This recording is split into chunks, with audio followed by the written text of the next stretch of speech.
There will be no promotion, there will be no request to join the batch, और ना ही इस video के ऊपर मैं किसी तरह की एड ही लगाने वाला हूँ। My intentions are very clear, I just want to help you, and by the end of this video I will prove this with my actions, not with my words. Guys, इस video में ना तो मैं किसी भी तरह का कोई फालतू ज्ञान झाड़ने वाला हूँ, सिर्फ पढ़ाई की ही बातें करूंगा और जो मुझे इस एग्जाम के बारे में पता है उसके बारे में ही थोड़ी सी नॉलेज शेयर करने की कोशिश करूंगा। Before starting this video you may have the question कि भाई हम आपके ऊपर विश्वास क्यों करें।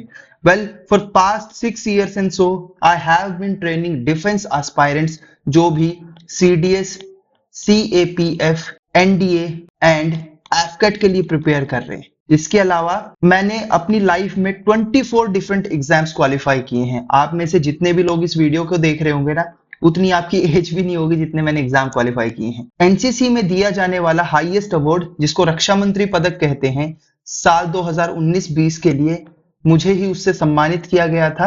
और जितने भी बार मैंने यूपीएससी एफिलिएटेड एग्जाम के अंदर अपने आप को बैठाया है, उनके अंदर अपीयर हुआ हूं मैं, तो हर बार मेरे मार्क्स 50 प्लस आए हैं। जीएस सेक्शन के अंदर पेपर कोई भी हो, जीएस के अंदर तो मेरे 50 प्लस मार्क्स ही आए हैं। दिस इज माय सीडीएस की मार्कशीट। इसमें 100 में से जीएस में लोग 20 की कट ऑफ के लिए रोते रहते हैं। I scored 65 marks, which was, I believe, that year one of the highest marks. जितने बार भी मैं पेपर अपीयर कर रहा हूँ, कुछ ना कुछ तो चीज मैं जुगाड़ उसके अंदर लगा ही रहूंगा, या कुछ ना कुछ मेरे एनालिसिस तो अच्छे से सटीक बैठ ही रहे होंगे ना।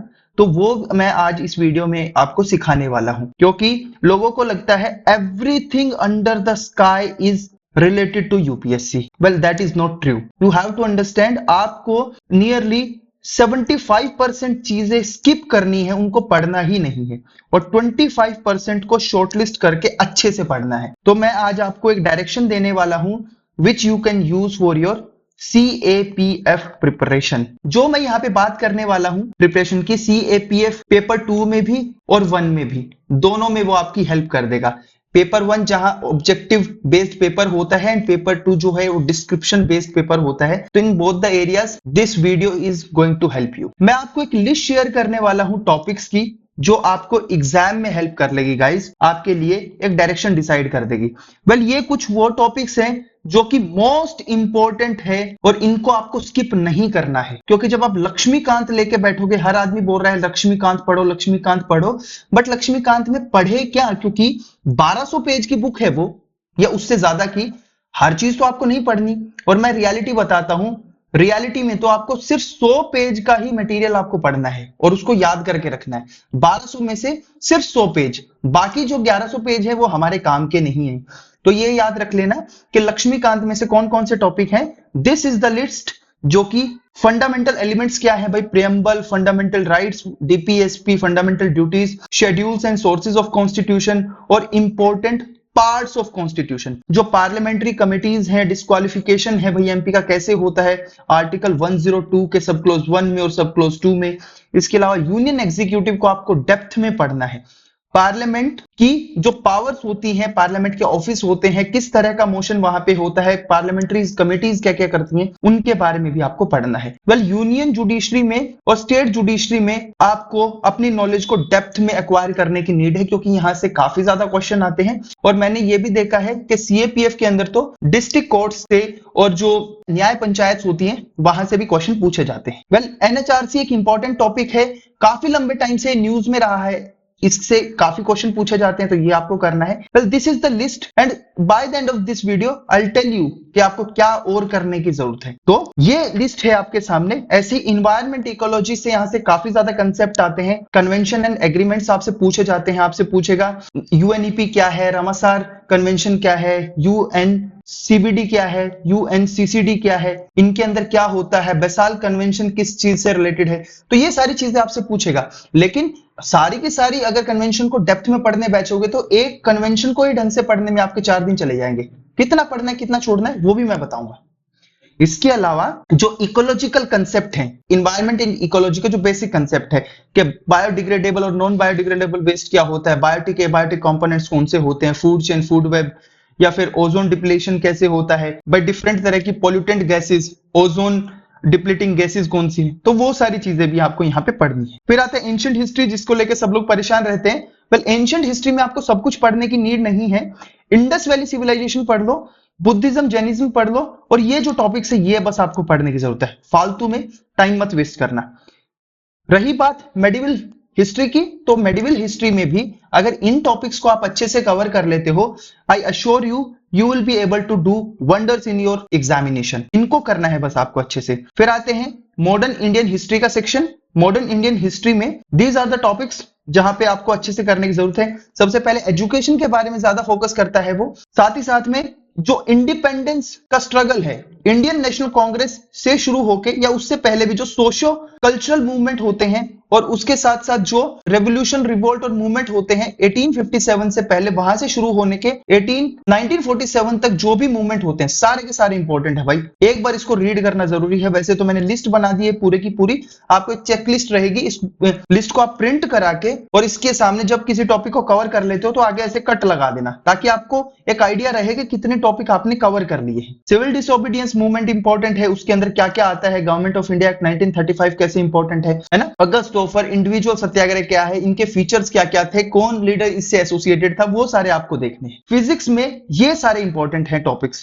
काइनेमेटिक्स के अंदर मोशन आपको पढ़ना है, एक्सेलरेशन आपको पढ़ना है, फिर ग्राफ्स आपको पढ़ने हैं, पर टेंशन मत लो, इसमें भी मैं आपकी हेल्प कर दूंगा। फिर जो फोर्सेस होते हैं, मोशन होता है, टाइप्स ऑफ फोर्सेस होते हैं, न्यूटन्स के लॉ होते हैं, वो सारे आपको डेप्थ में पढ़ने की रिक्वायरमेंट है।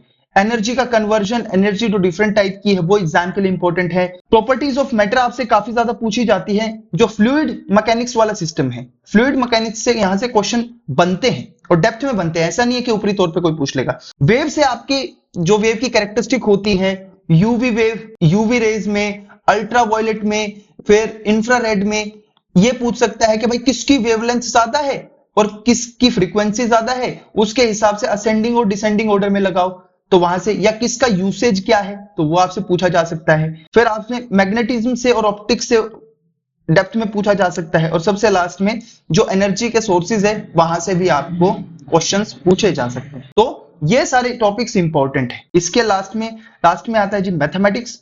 मैथमेटिक्स जो वाला सेक्शन है, रीजनिंग वाला सेक्शन है, अगर 125 क्वेश्चन है ना, तो इसमें से लगभग 20 क्वेश्चन इसी सेगमेंट से आते हैं, और ये 20 क्वेश्चन ना फ्री के मार्क्स देके जाते हैं। क्यों? क्योंकि ये सीडीएस की तरह हार्ड नहीं होता ये सेगमेंट, कि सीडीएस के मैथ्स की तरह काफी ज्यादा हार्ड है, नहीं। और सुबह सुबह आपको वैसे सॉल्व करना है, तो माइंड भी फ्रेश रहेगा। मैथमेटिक्स को अगर अच्छा परफॉर्म कर लेते हो तो 20 में से आप 16 क्वेश्चन इजीली अच्छा कर जाओगे, तो लगभग 32 मार्क्स आपको फ्री में मिल जाएंगे। तो ये याद रखना कि this segment is very important and you have to focus on this. क्यों? क्योंकि हर टॉपिक के सिर्फ 8 से 10 टाइप के क्वेश्चन ही होते हैं जो कि एग्जाम में पूछने लायक होते हैं। उन 8 से 10 क्वेश्चन को ही आप, उनके हर टॉपिक के 10-10 क्वेश्चन को आप अच्छे से सोल्व कर लो। मान लो यहाँ पे कितने 15 टॉपिक हैं, और एक टॉपिक के 10 क्वेश्चन आपको सोल्व करने हैं। कितने? 15 टॉपिक है, 10 टाइप है, और हर टाइप के 10 क्वेश्चन आपसे सोल्व करने, टोटल 1500 क्वेश्चन ही तो सोल्व करने हैं। अरे अगर ये 1500 क्वेश्चन आपने सोल्व कर लिए ना, मैं बता रहा हूं मजे ही मजे हैं यार, ये फ्री के मार्क्स देके जाने वाले। और कट पकड़ना भी क्या है, यहाँ पे ये सारे के सारे टॉपिक्स की लिस्ट है, इसको करना है और इसके सामने कट लगा देना है। तो चेकलिस्ट की तरह ये काम करेगा कि आपने क्या कर लिया क्या नहीं कर लिया। वेल, फिजिकल ज्योग्राफी जो है वो हम लोग पढ़ते तो अपनी जनरल स्टडीज वाले सेक्शन के अंडर में है, but it is a form of science कि अर्थ कैसे काम करती है। एंड बिलीव मी, इसमें बहुत आपको मजा आएगा, सीखने को काफी कुछ मिलेगा, और कंसेप्ट बेस्ड सब्जेक्ट है, ऐसा नहीं है फैक्चुअल कम है इसके अंदर डाटा। तो ये कुछ इंपॉर्टेंट सेगमेंट है जहां से क्वेश्चंस पूछे जा सकते हैं, और इसमें भी मैं आपकी हेल्प कर दूंगा, ठीक है। आपका वजन कंधों का मैं कम कर दूंगा। जियोलॉजिकल मूवमेंट से आपसे क्वेश्चन पूछा जा सकता है, लैंडफॉर्म और ओशियोनोग्राफी से क्वेश्चन पूछे जा सकते हैं, क्लाइमेटोलॉजी से और नेचुरल फिनोमेना से क्वेश्चन पूछे जा सकते हैं। तो these are the important topics जो कि एग्जाम में पूछे जा सकते हैं। वेयर एज इंडियन ज्योग्राफी जो है वो फैक्चुअल तौर पे ज्यादा इंपॉर्टेंट है, क्योंकि यहां से फैक्चुअल डाटा पूछा जाता है।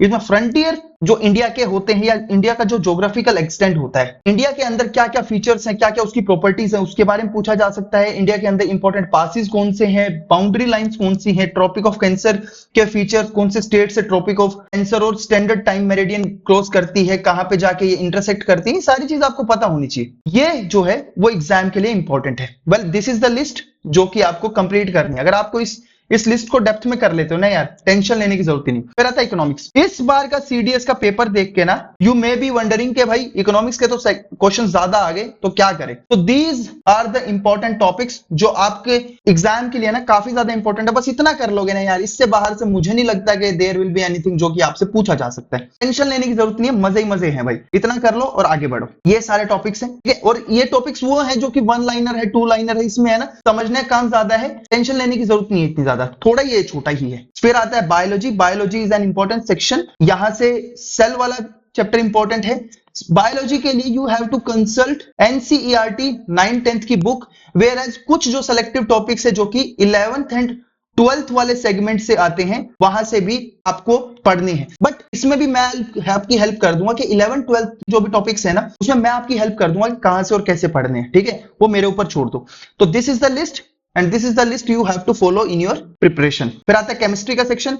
केमिस्ट्री के सेक्शन में दिस इज द लिस्ट जो कि आपको केमिस्ट्री की कंप्लीट करनी है and this will be going to help you. And यहां से मोस्ट ऑफ द क्वेश्चन आप लोग कवर करके लेके चले जाओगे। और इसमें भी मैं हेल्प कर दूंगा कि भाई जो 11th एंड 12th से जो टॉपिक आपको कवर करने हैं, तो वहां पे मैं आपकी हेल्प कर दूंगा, जो भी नॉन साइंस बैकग्राउंड वाले बच्चे हैं। हाँ, इस बार का सीडीएस पेपर देख के है ना, आपको एक चीज तो बता देता हूं कि सीडीएस में और सीएपीएफ में साइंस एंड टेक्नोलॉजी का सेक्शन बढ़ने वाला है। तो साइंस एंड टेक्नोलॉजी में आपको बायोटेक्नोलॉजी के बेसिक्स, नैनो टेक्नोलॉजी के बेसिक्स, स्पेस टेक्नोलॉजी के बेसिस, डिफेंस टेक्नोलॉजी के बेसिस, क्वांटम टेक्नोलॉजी के बेसिस, इमर्जिंग टेक्नोलॉजी जो कि टेक्नोलॉजीज न्यूज के अंदर है उसके बेसिक्स, जैसे कि ड्रोन टेक्नोलॉजी हो गया, जैसे कि एआई हो गया, जैसे कि मशीन लर्निंग हो गया, पक्का इनसे क्वेश्चन पूछेगा। और मैं अश्योर कर रहा हूं आपको भाई आना ही आना है। अगर इन कंपोनेंट से जो एनसीईआरटी कंपोनेंट्स है ना, इनसे शायद क्वेश्चन कम भी हो जाए, लेकिन यहां से तो आएगा ही आएगा, लिखवा लो आप मेरे से। फिर आता है इंटेलेक्चुअल प्रॉपर्टी राइट।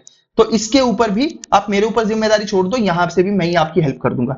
फिर आता है करंट अफेयर्स। ठीक है, करंट अफेयर्स जो है, current affairs are most important. वैसे लोगों को लगता था ना, देखो ये जो हम लोगों ने पढ़ा है ये आपके कंटेम्प्रेरी अफेयर्स हैं, जो पिछले 2 या 3 साल से जो न्यूज के अंदर है चीजें, वो इस सेक्शन में पूछी जाती है। करंट अफेयर्स यूजुअली 1 लाइनर के अंदर सीएपीएफ और सीडीएस में पूछे जाते थे, बट इस बार भी उनको स्टेटमेंट फॉर्मेट में कन्वर्ट करके पूछे जाना शुरू कर दिया है। नेशनल इंपोर्टेंस, नेशनल और इंटरनेशनल न्यूज जो कि इंपॉर्टेंट है कंट्री के लिए। फिर ये जो सारे के सारे सेक्शन है ये इंपॉर्टेंट है, बट इसमें से भी है ना आपको ये याद रखना है कि भाई जो इकोनॉमिक सर्वे है और बजट है ये बहुत ज्यादा इंपॉर्टेंट है। अब इसमें से भी आपको सब कुछ तो नहीं पढ़ना, तो इसकी जिम्मेदारी भी आप मेरे ऊपर छोड़ दो, मैं कवर करा दूंगा क्या पढ़ना है और क्या छोड़ना है, उसकी टेंशन मत लो, एक वीडियो के अंदर ही कवर हो जाएगा वो। अब पेपर 1 के अलावा पेपर 2 के अंदर देयर इज अ लिस्ट, तो मैंने यहाँ पे शेयर की है, और इस लिस्ट के अंदर मैं आपके सामने 50 ऐसे के टॉपिक दे रहा हूं। अगर आपने before the exam in 50 topics को अच्छे से कवर कर लिया ना, तो आई अश्योर यू के भाई जो 6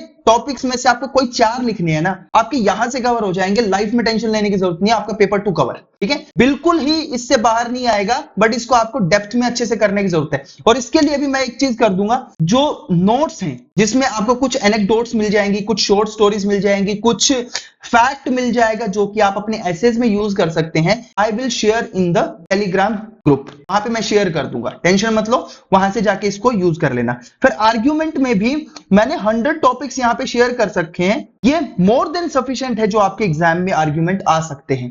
तो यहां पे वो आर्ग्यूमेंट वाला सेक्शन भी कवर हो जाएगा। इससे पहले मैंने एक वीडियो बनाया था जहां पे मैंने बताया था सीएपीएफ की आपको पेपर 2 की प्रिपरेशन कैसे करनी है। वो वीडियो जो है अगर आप उसको देख लोगे तो आपको ये भी क्लैरिटी मिल जाएगी कि किस क्वेश्चन को कैसे अटेम्प्ट करना है, कैसे अटेम्प्ट करना है, अटेम्प्ट करने के बाद में उसको सोल्व कैसे करना है, कितना टाइम उस पर इन्वेस्ट किया जाए, और अगर फंस जाओगे तो जुगाड़बाज करके कैसे उस क्वेश्चन से आगे बढ़ा जाए, तो उसको करना है आपको। और ओवरऑल तरीके से इस पेपर की प्रिपरेशन कैसे हो। तो ये तो मैंने इंपॉर्टेंट टॉपिक्स तो शेयर कर दिए। हाँ, अब आपने क्योंकि केवल 10% लोगों ने ही इस वीडियो को एंड तक देखा है, तो I am giving you a gift. This PDF will be available on my Telegram channel. Telegram channel का लिंक कहां पे है? डिस्क्रिप्शन बॉक्स में है, जाके एक बार चेक कर लो, उस लिंक से जाके टेलीग्राम ज्वाइन कर लो।